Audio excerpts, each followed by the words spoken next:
Hello friends, welcome to online classes. आज का topic है इंडेफिनिट टेंसेस। तो सबसे पहले हम प्रेजेंट इंडेफिनिट टेंस को लेते हैं। इसका पहचान क्या होता है प्रेजेंट इंडेफिनिट टेंस का? सेंटेंस के अंत में ता है, ती है, ते है, ताहू इत्यादि हिंदी वाक्य के में मिलता है। जैसे वह स्कूल जाता है। अब देखिए इसमें अंत में ता है, तुम बाजार जाते हो, ते है, और वे लोग मैच खेलते हैं। इसे ता है, ती है, ते है, ये सब। जैसे वह गाना गाती है, इस तरह से ये सब अफर्मेटिव सेंटेंस है। हर टेंस में 3 टाइप का सेंटेंस होता है, अफर्मेटिव, नेगेटिव और इंट्रोगेटिव। तो मैं आपको सबसे पहले अफर्मेटिव सेंटेंस के विषय में मैं बता रहा हूं। तो इसका रूल है कि सबसे पहले हम इसमें सब्जेक्ट लिखते हैं। सब्जेक्ट के बाद वर्ब का फर्स्ट फॉर्म आता है प्रेजेंट इंडेफिनिट में।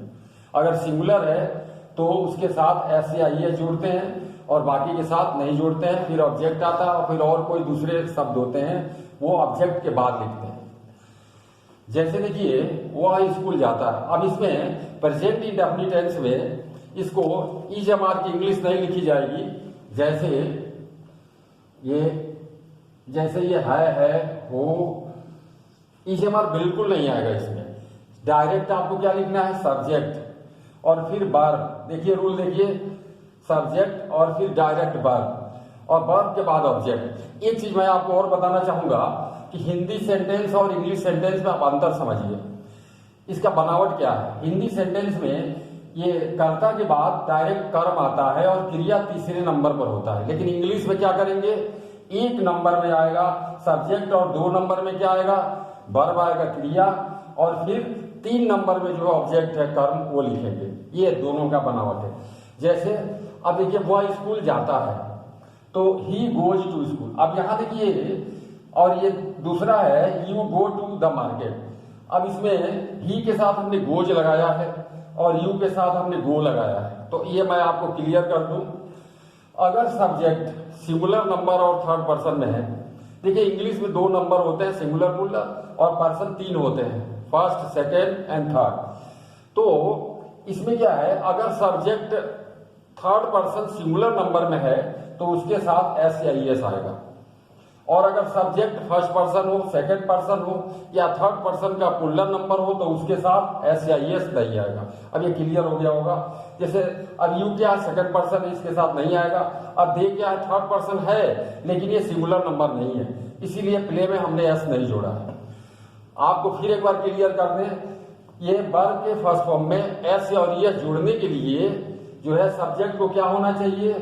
ये सिंगुलर नंबर में होना चाहिए और थर्ड पर्सन में होना चाहिए। अगर सब्जेक्ट थर्ड पर्सन में है और सिंगुलर नंबर में है, उस सब्जेक्ट के साथ एस या ई एस लगाएंगे। फिर आपको एक बार हम पर्सन के विषय में बता दें, आई और वी फर्स्ट पर्सन। देखिए ये जो है आई और वी जो है ये फर्स्ट पर्सन होता है, फर्स्ट पर्सन होगा। यू जो है ये सेकंड पर्सन होगा।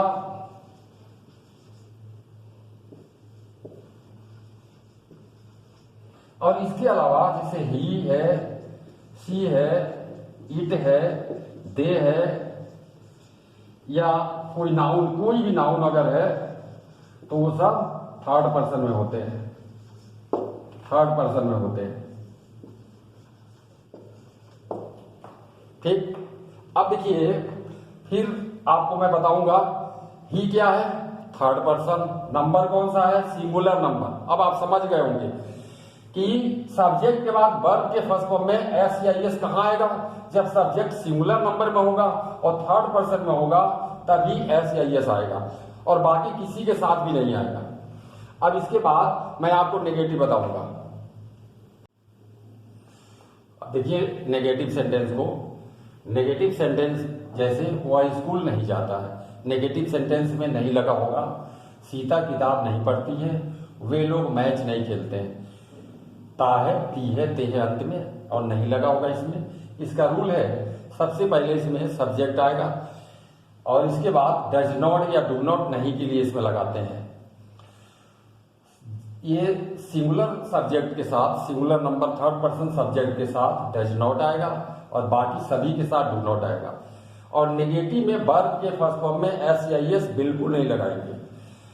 अब आप देखिए, जैसे he does not go to school, he के साथ डज नॉट आया, क्यों? वही अफर्मेटिव में जो मैंने आपको बताया था कि सब्जेक्ट जब सिंगुलर हो, थर्ड पर्सन हो, उसके साथ क्या आएगा? डज नॉट आएगा, और बाकी के साथ डू नॉट आएगा। अब इसे ही does not go to school, Sita क्या है? थर्ड पर्सन सिंगुलर नंबर, तो does not read a book. इसी तरह से अब इसमें है वे लोग मैच नहीं खेलते हैं, तो they do not play a match. मैं उम्मीद करता हूं कि ये नेगेटिव आपको समझ में आ गया होगा। इसके बाद इंटेरोगेटिव सेंटेंस।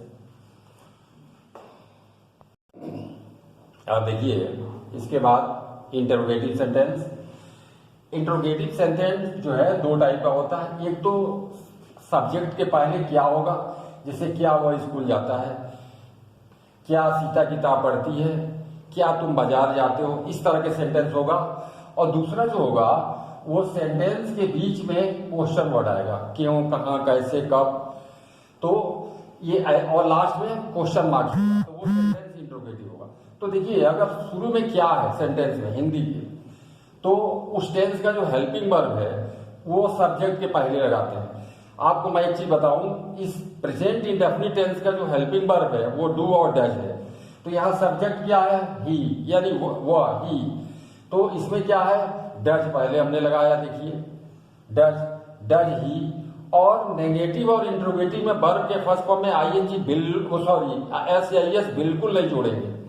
डायरेक्ट जो है, जैसे डू या डज लगाएंगे, फिर सब्जेक्ट लगाएंगे, फिर वर्ब का बिल्कुल फर्स्ट फॉर्म आएगा, और उसके बाद फिर ऑब्जेक्ट। जैसे देखिए, does he go to school, क्या वो स्कूल जाता है। अगर मान लीजिए इसकी जगह पर और सेंटेंस में एग्जांपल तौर पर आपको बता रहा हूं, क्या तुम स्कूल जाते हो, तो यहाँ डू आएगा, do you go to school. क्या वे लोग मैच खेलते हैं, do they play a match. यानी कहने का मतलब है कि अगर क्या शुरू में वो हिंदी सेंटेंस के, तो उसमें डू और डज सब्जेक्ट के पहले आएगा प्रेजेंट इंडेफिनिट टेंस। अब दूसरा देखिए, अगर सेंटेंस के बीच में क्वेश्चन वर्ड अगर है, प्रश्नवाचक शब्द जिसको बोलते हैं, अगर आया हुआ है, क्यों, कहाँ, कैसे, कब, कौन, तो उसकी जो अंग्रेजी है वो पहले लिखा जाएगा। जैसे आप देखिए, रूल में पहले क्वेश्चन वर्ड है, तो क्वेश्चन वर्ड ये देखिए वाई हमने लिखा, और इसके बाद डू और डज आएगा सब्जेक्ट के पहले, वही पहले वाला है। तो वाई डू, डू क्यों आया? क्योंकि दे जो है ये प्लूरल है, और ये क्या है? थर्ड पर्सन है लेकिन प्लूरल है। अब इसमें वाई डू दे, अब ये सेंटेंस इंट्रोगेटिव नेगेटिव है, तो नॉट हमेशा सब्जेक्ट के बाद में आएगा। Why do they not play a match. अब इसमें वे लोग मैच क्यों नहीं खेलते हैं, देखिए क्यों बीच में था, तो ये पहले इंट्रोगेटिव वर्ड आ गया, और इसमें क्या था? क्या पहले है, तो इसीलिए ये हेल्पिंग वर्ब से शुरू हुआ। अब इसके बाद में पास्ट इंडेफिनिट टेंस बताऊंगा। अब देखिए, पास्ट इंडेफिनिट टेंस जिसके अंत में ता था, ती थी, ते थे, आ, ई, ए सब होता है। जैसे वह स्कूल जाता था, सीता किताब पढ़ती थी, वे लोग मैच खेलते थे, या वो स्कूल गया, उसने मैच खेला, इस तरह से। जैसे एग्जाम्पल है, वह स्कूल जाता था, सीता किताब पढ़ती थी, वे लोग मैच खेलते थे। देखिए, ता था, ती थी, ते थे। इसमें भी मैं आपको बता दूं, ये वाज वेयर बिल्कुल नहीं आएगा, था, थी, थे की इंग्लिश, जैसे प्रेजेंट इंडेफिनिट टेंस में ये बात नहीं आता है। इसका रूल है, इसमें सब्जेक्ट के बाद वर्ब का सेकंड फॉर्म।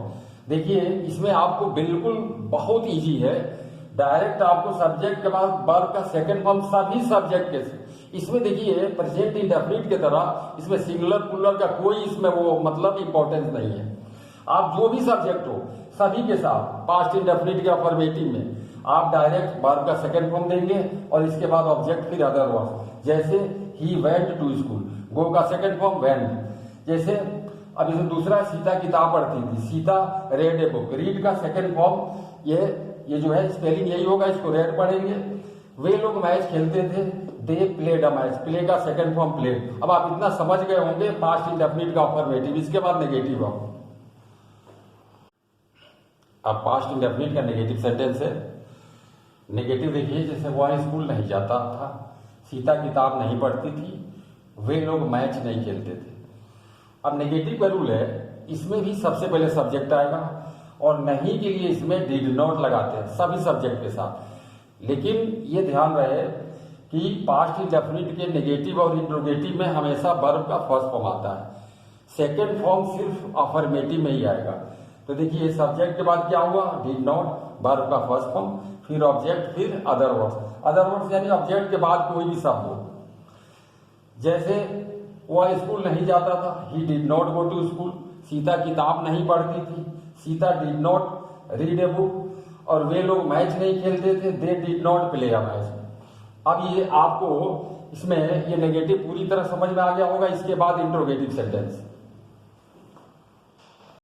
आप देखिए इसके बाद पास्ट इंडेफिनिट का इंट्रोगेटिव सेंटेंस। तो जैसा कि मैंने प्रेजेंट इंडेफिनिट टेंस में भी आपको बताया था, जब शुरू में क्या हो तो टेंस का हेल्पिंग वर्ब पहले आ जाएगा सब्जेक्ट के पहले, और अगर सेंटेंस के बीच में क्यों, कहाँ, कैसे हो तो उसकी इंग्लिश सबसे पहले। जैसे आप रूल देखिए, सबसे पहले क्वेश्चन वर्ड, फिर डीड, क्योंकि डीड पास्ट इंडेफिनिट का हेल्पिंग वर्ब है। आप हर टेंस का हेल्पिंग वर्ब याद रखेंगे तो आगे आपको एक्टिव पैसिव और भी जो है चीज पढ़ने में आपको हेल्प मिलेगा। इसके बाद सब्जेक्ट, नेगेटिव हो तो नॉट हमेशा सब्जेक्ट के बाद लगाते हैं इंट्रोगेटिव में।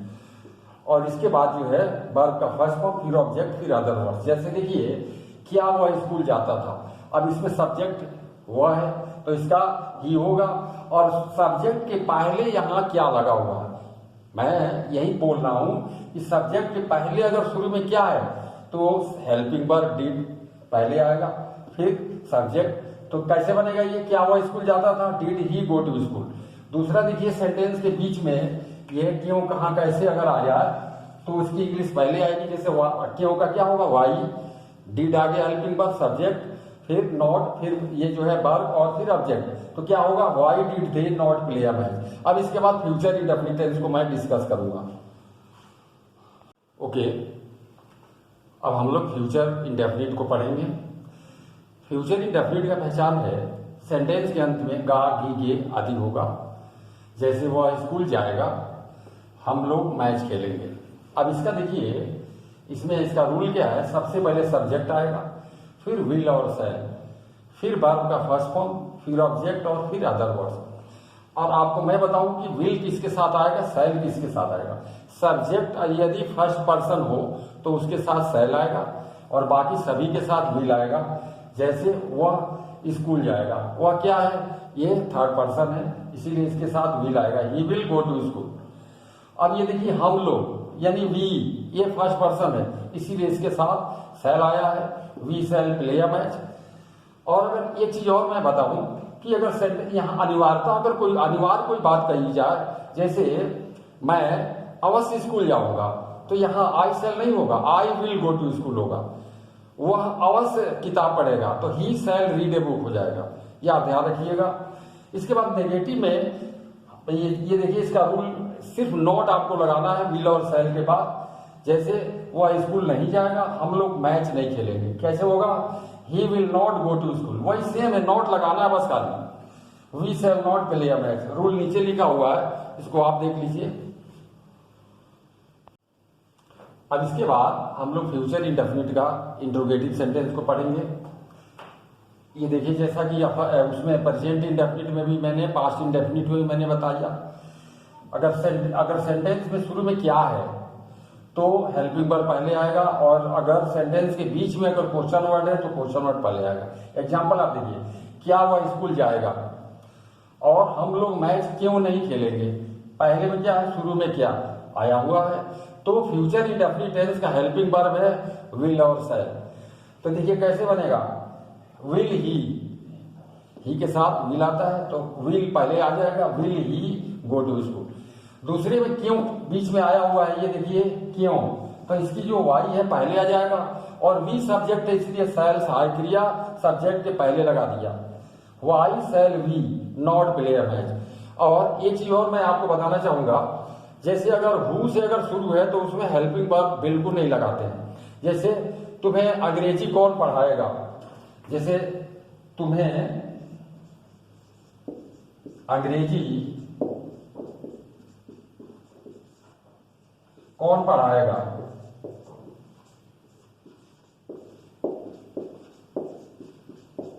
अब आप इसको देखिए, अगर कौन अगर है, अगर हु से इसको कैसे बनेंगे, जैसे हु will teach you